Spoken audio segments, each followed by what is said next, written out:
Today I'm here to tell the story of the 48-hour trip to Rome that happened exactly a year ago and changed my whole life. I spent an entire year editing this footage, making this film, and finally we're here. This trip was my first spontaneous trip of my life. It's the first time I've been abroad by myself. It was a changing point and a very stagnant point of my life where everything suddenly changed and I gained perspective and I gained excitement. This is a year younger version of me, so slightly cringe, slightly embarrassing, it's a lot of points, but still valid. I was going insane and I had reached my utter breaking point. I think all important moments in life start with a breaking point. That seems to be what I've learnt anyway. That could be a cynical way of looking at things, but that seems to be what happens. All the important things happen, all the big changes happen when there's a breaking point and something has to change. So, let's start off the story with the breaking point. So I think I might have lost it just a tiny bit because I just booked a flight to Rome. I booked myself on the next flight to Rome. I've shoved everything into this one bag. I haven't told my parents that I'm going abroad. I've got my passport and everything I need in here in terms of legal foreign documents. I've never been abroad on my own before. I've only been abroad with my mother and with my school. But I've realised I can't spend so fucking long complaining about not going abroad enough and not travelling enough and not seeing enough countries if I don't do fucking something about it.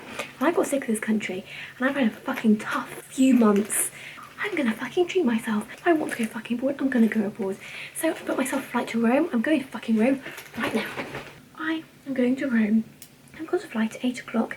It is now 4:45. I'm getting a taxi to the train station. Train station is taking me to Trastevere airport. I think I might be having a slight breakdown. I think this is a breakdown. I think it's a crisis, but I don't care. If this is my way out, this is the way I'm gonna go out. What a fucking way to go. So, passport, books, makeup, fuck my life, camera, phone, fuck it, let's go nuts. So it was 4 in the morning and I was on my way to the airport.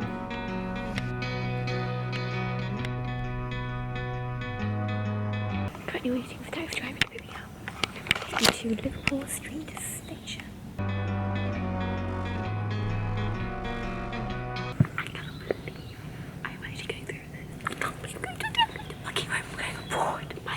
This morning, I will be in fucking Italy, lads. In fucking Italy. Got everything in here, and I think that's my taxi driver arriving up the road. I rocked up at Liverpool Street Station about half an hour later.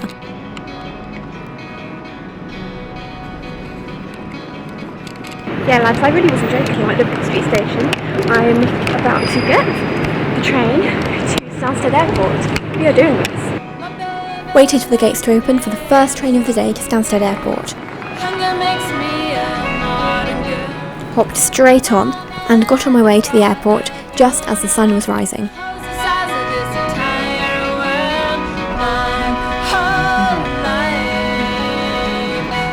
I was highly excited, but I was starting to get nervous. The nerves are really starting to kick in.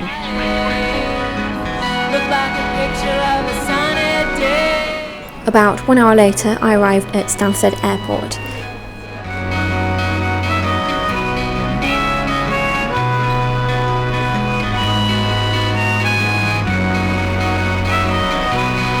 And about 3 hours later, I arrived in Rome. Perhaps I did not just arrive in Rome. I did not just get past customs and get on a plane and go through security and then get past customs over Italy and arrive in Rome. I literally not just arrived in Rome. That cannot be happening right now. I'm in fucking Rome! Oh dear, it looks like I accidentally ended up in Rome. Oh dear, it looks like I accidentally ended up in Rome as of a spontaneous evening. I don't think I'm coming back. Yeah, I have nowhere to stay. I have no idea when I'm coming back. I have no idea what I'm going to do, what I'm going to see. It's time to go and get into Rome and do some stuff. I started exploring central Rome. I hadn't done any research on the plane at all.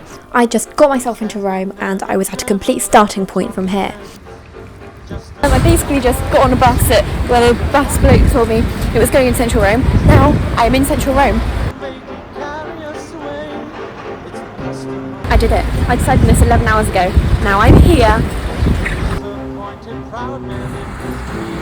So I ended up navigating myself on Google Maps and getting myself down to the Colosseum via electric scooter. This is what I found out about what Italian traffic is like, and that was an interesting situation. I'm surprised I did not end up in a fatal car crash in Italy. I stopped for a bit of lunch and to do some writing. The most important thing is that wherever I go, I need to write about it.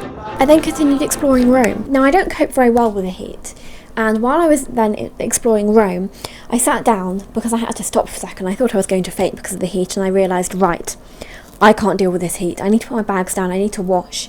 And I decided, right, I'm just going to give in and get a hotel. So, I opened my phone, I checked Google Maps, and luckily enough, the cheapest hotel in Rome was a 5-minute walk down next to the Colosseum, next to me, right where I was.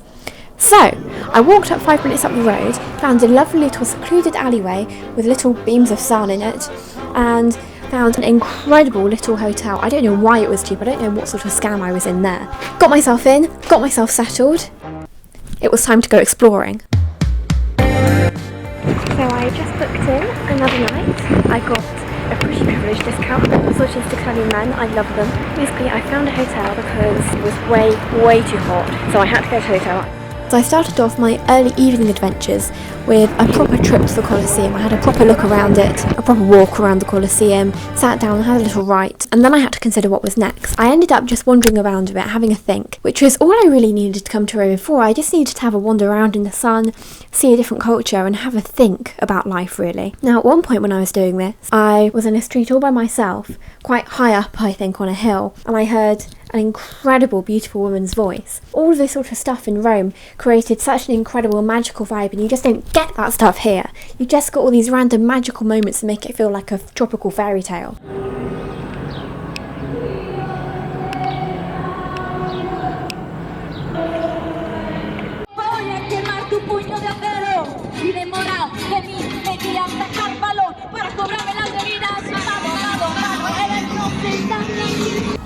I continued walking more centrally after I saw her. I can't remember what the name of the square is, but it's that big main square with the Parliament buildings in Rome, you know. Found that. I had a lovely dinner there, and the Italian men there actually physically moved my table outside so that I could have my dinner outside in the sunset. I didn't even ask them to or anything like that.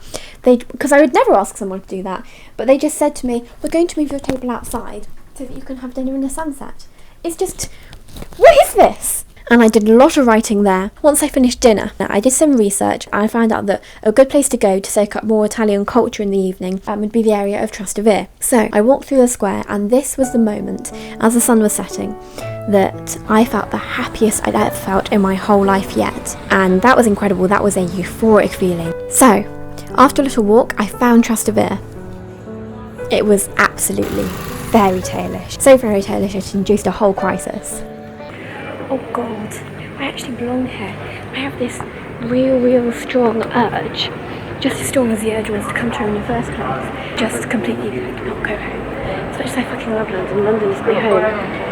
This is like, it's also like, it's like another London for me. It's like fucking incredible. It's like actually going to be, it should be really quite painful having to go back, because I've got work, I've got to earn money. I can't work here if I don't know the fucking language, so I can't just stay here. I've got an essay to write as well. It's my last university task this year.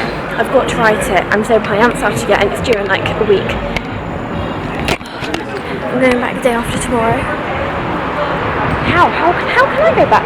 How can I physically, I know I have to, but how can I physically go back? How can I leave this? This is where I'm supposed to be. I mean, this is literally a dream. I mean, like, this is literally, actually, the dream. This is such a place that I would dream about, and I've never actually been to a place like this before. It's completely different from anything I'm used to, anything I've ever experienced in the way of lifetime experience. I spent the rest of the evening exploring Trastevere, and then I sat on the big fountain opposite the river in Trastevere, which is where lots of Italians go to eat and drink and socialise until midnight, every single night from 6 p.m. until midnight. I went and sat there and I did some writing, and I basically, to be blunt, got picked up by a lovely Italian man and had my own little mini love story for a bit.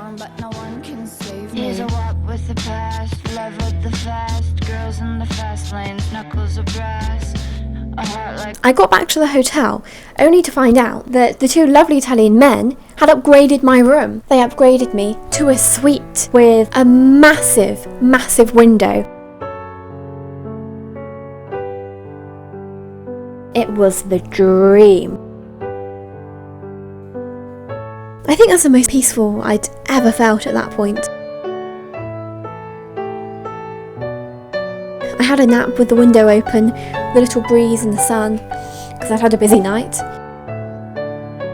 And then I woke up in the late afternoon and I went for a stroll. At this point, life was feeling euphoric. It was feeling so peaceful, cleansing my whole soul, this trip to Rome. I continued exploring. I found some ice cream and I discovered that you have 7 different flavours of chocolate ice cream. I went into an ice cream shop and I asked a man for chocolate ice cream and he said, "But which kind of chocolate ice cream?" And I said, "Just normal chocolate."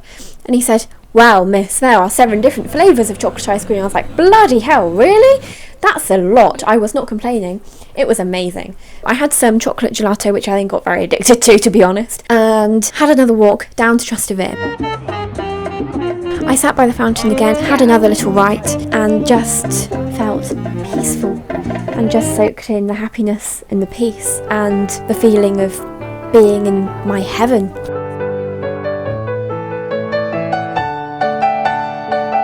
Then I got some more chocolate gelato because I was addicted, and then I had another walk through Trastevere and I sat down and had a mini crisis because it wasn't long until I had to get my flight.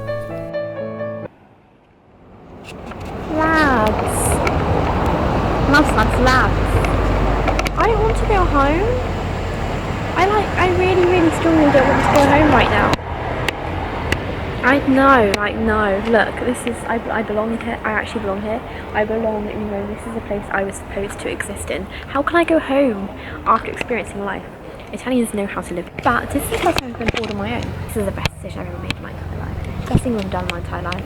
My favourite memory and experience of everything that's happened in my whole life. I had stayed for another 24 hours and I was planning to. I was only going to stay in Rome for 24 hours, but I ended up staying there 48 hours. I did not want to go back to London for anything. I wanted to stay in Italy. I was crying, I was having a crisis. I was heartbroken that I was going to have to leave Rome. But this is the best decision I've ever made in my entire life. Best thing I've ever done. And I'm going to have to continue doing it. And also have to move here ASAP because this is my dream place. It's like, I couldn't even make this up in my head. If I could dream my dream place, it would not even be as good as this. It's incredible. I'm getting very strongly preliminary Rome withdrawal symptoms. Honestly, I'm so stressed. Just as I was sitting on these steps on the edge of Trastevere, 4 Italians walked by and they spotted me. And the main one, Paolo, spotted me. They basically came up to me, made friends with me, and gathered me up into all their evening adventures.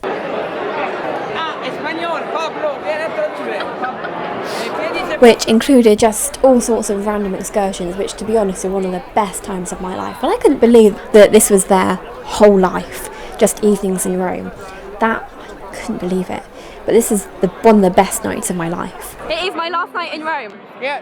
Yeah. The last night is the best.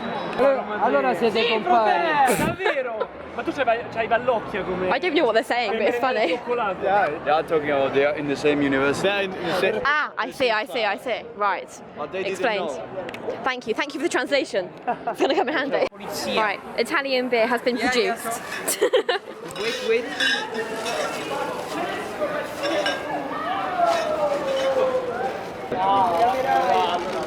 I capelli, era bello il tuo sorriso, che sei quello che posso fare io? Sei pronto? Eri bella, non perdere la strada, è proprio lì davanti a te, montagne da conquistare, che a mai detto sarà facile, abbatti ogni limite, segnando il tuo chi sei tu, la tua strada è scritta nel DNA, ricorda chi sei tu, la tua storia è scritta nell'identità. Italia,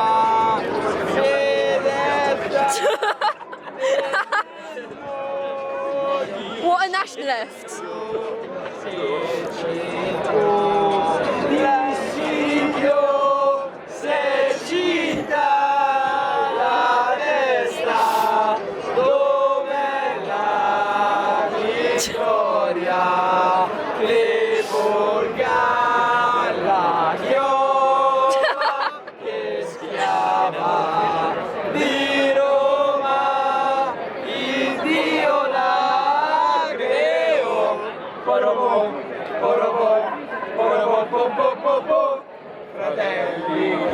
l'Italia,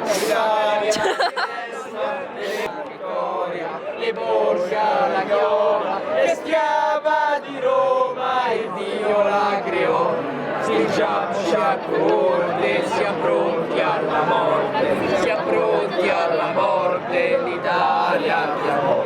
Stringiamoci a corte, siamo pronti alla morte, siamo pronti alla morte, l'Italia chiamò. Sì!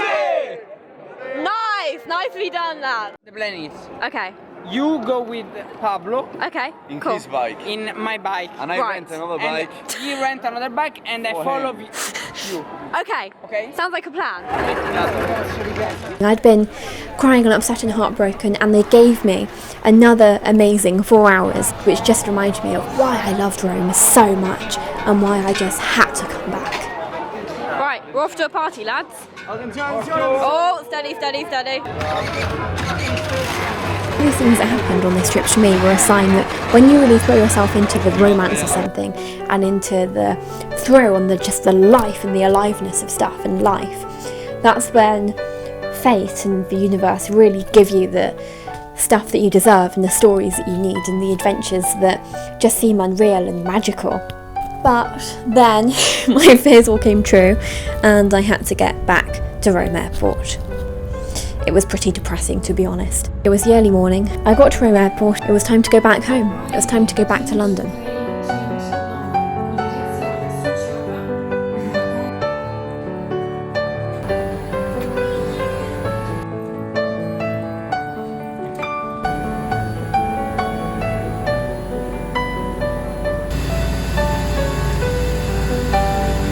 Funnily enough, I actually got really ill on the plane back to London. I don't know why.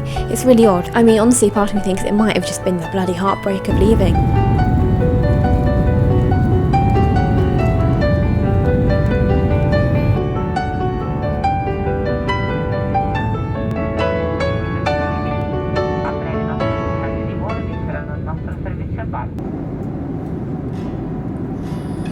Rome changed a lot for me. I really didn't want to go back to the UK.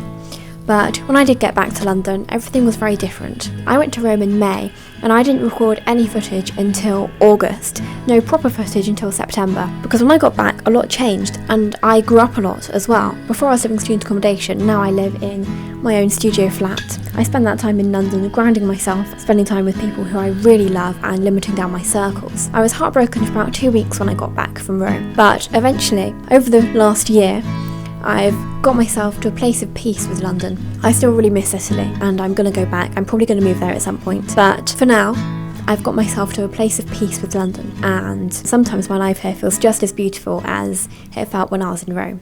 But in those months, I've had breaking points. I've had the occasional breaking point where there's been a travel, there's been an adventure, there's been an excursion. The adventures, they remind you why you're alive and they remind you why you need to live. So, the adventures, they don't ever stop.